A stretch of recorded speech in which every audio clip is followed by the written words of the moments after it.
Nanolotra fitaovana maro samihafa ny ivon-toerana fampiofanana vehivavy. Maria Teresa Kukiari etsy Tomadinika ny ekipan-dramatoa Ratsonary Mampianina Voangy.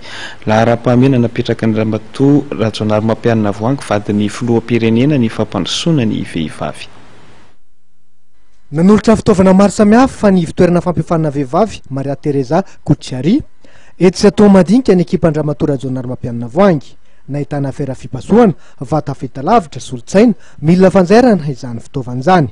Tanjona ny fanasarana ny fampiofanana omenareo vehivavy mahazo fampiofanana eo amin'ity ivon-toerana ity. Asa sozay ny totosaina androany dia reto fitaovana isan-karazany: ordinateur, télévision, machine à coudre, milina fanjairana, fera fipasohana sy ny sisa, entina hanasarana bebe koa ny fampianarana amin'ny fampivoarana an'ireo tovovavy ataonay hoe amin'ny centre de formation promotion féminine. Misa 3 avy amin'ny fianakaviana sahirana na Kamboty ireo vehivavy mena fampiofanana ao amin'ny ivon-toerana fampiofanana vehivavy Maria Teresa Kukiari etsy Tomadinika.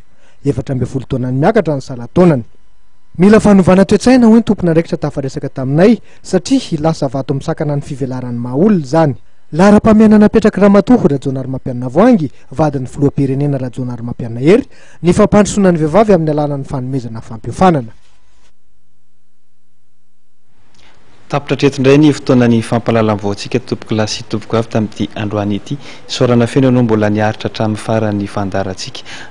Entana hatrany kosa nefa ianao fa mbola ao ireo fandarana marobe izay efa noman'ny fahitalavitra matv ho anao ka mahazo fafinaretana ary tompoko lahy sy tompoko vavy. Mipetraka ny velomary.